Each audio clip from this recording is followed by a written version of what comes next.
Hey everybody, I'm Bill Stevenson from Spotlight Realty. This is Elizabeth Hirsch from the Downsizers and The Consignors. I want to introduce her business to you because you may have need of it. So Elizabeth, what do you do? Sure. The Downsizers focuses in on supporting the older adult population in their transition of the downsizing process. Now that could look like a lot of different things. That might be someone who's deciding to age in place. That could be someone who has a 5,000 square foot family home and they're downsizing to a 2-bedroom apartment at a senior community. Or that could be someone who's passed away and the family is liquidating their home. The other piece of it is maybe we just need a little decluttering within our home so that we have more availability to do other things in our lives and less things to take care of. Or if you're trying to sell your home and you need to get rid of some stuff in order to make the place look better, and you work with your real estate agent and the Downsizers to do that. We do a lot of staging for listing of homes. Yeah, Absolutely. Perfect. Yep. And then the consignors is just the mechanism in which to do all of those things. So we are North Carolina auctioneers, and we have an app, the Consignors. It's a little typewriter if you download it on your phone. And every 2 weeks, there's about 300 to 400 lots being sold, and these are all the things that are coming out of people's homes. So it's a win-win. People want to sell things, and then we have a lot of people wanting to buy things because, as you know, the population is aging of who can afford a home, and they can't outfit homes. So this is a great way to outfit those homes at a much more affordable price point. I hadn't thought of it that way. Yeah. Nice. Yep. So a lot of times, when you need to get rid of stuff, I am tempted, this is the kind of guy I am, just to trash it, just to throw it away. I don't want to deal with selling it. But you would be offering me in that case the opportunity to actually salvage some value out of it, right? Absolutely. So what we find is that a lot of people attach value to things that don't have value because the market is different now than maybe when they purchased it, and then a lot of things that people don't know have value actually do. And so we're coming in with that expertise of what does the market bear, and it changes month to month, every 6 months. So it really evolves, and so you have to be kind of up to speed on that. And really, the resident, you may have an attachment to something where you have just sentimental value. It's not a resale value.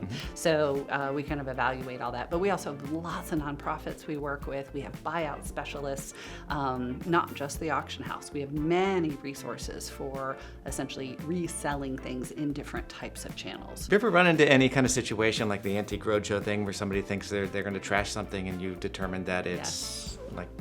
Tell me a story. Many times. Well, tell me one. So this is one of my favorite stories. Early on, at one of our senior communities, we were told, and we get this a lot, the family's been through everything. Everything else is trash. Right. So in the back of a closet that looked like trash, there was a photo album. And I just thought it was a photo album. We find lots of photo albums, and then we send them to family members. This particular album was filled with original photographs of every Hollywood icon written out as signatures for that client. Wow. She was friends with a producer in that time. So from the 20s to 50s, it was filled with original photographs and signatures. So that was such a treasure. And I remember flipping through it and I was getting chill bumps. I was shaking because it was every icon you can imagine. And it was made out to her and with a little note. And it's now in the Smithsonian. Wow. So there's, so sometimes we found, 3-carat diamond rings in the bottom of a bag or this or that or the other, but we found a lot of historical items that end up at the Smithsonian, the Civil War Museum, Civil Rights Museum. So, it's not just monetary. Sometimes it's just for other people to be educated and enjoy as well. It's another reason to have somebody go through your trash before you never get know rid what's of it. in the trash. So why don't you give us a few of your top tips on how to downsize? Sure, absolutely. So many phone calls come in and most people are very overwhelmed. They want to know, where do I start? The other question is, when do I start? A lot of people wait until they have the home is sold and they have an offer on a new space before we get a phone call. And it's go time. And I want to downsize my 6,000 square foot home and I'm moving in 45 days. Yeah. I promise you, it is not fun for anyone when that happens. It happens all the time. We do it all the time. But it's not as fun as when we get some notice 2 years, 1 year in advance, and we can be more thoughtful.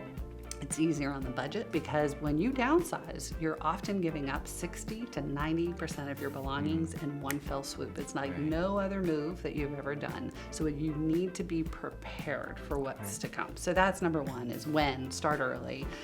Two is how do you start? Start small. Start with your junk drawer. Start with a cabinet. Start with your toiletries. And we say, start something small and finish it, complete it. You've then made progress. Another really big one is sort like items together. I'm getting ready to move from my 4,000 square foot home into a two-bedroom apartment. I have no idea how many vases I should take with me. And so I'm looking around my house, I see 7 vases. But when you really think about it, you've got vases, most people, you may not have vases, in your kitchen, in your dining room, in your closet, your pantry closet, your utility room, maybe the attic, possibly the garage, possibly the basement or second bedroom closet.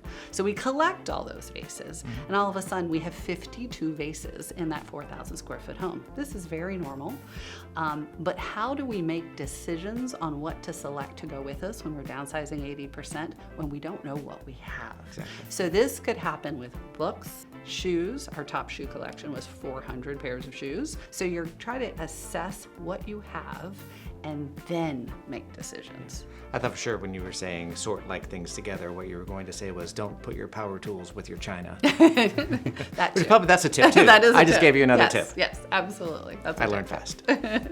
But you can see how when you don't know what you have, you may make not good decisions, Sure. but you also may take too much with you. That's what I'll do. Yes. That's what I think that's what most people will do, is take too much with them, right? Yep. She has plenty more tips, but we don't have time for them right now. So you're going to have to give her a call. Give Elizabeth Hirsch at the Downsizers and The Consignors a call. You can find them on the web, or call me, Bill Stevenson of Spotlight Realty. Now, her office is upstairs from mine, so we'll go there together.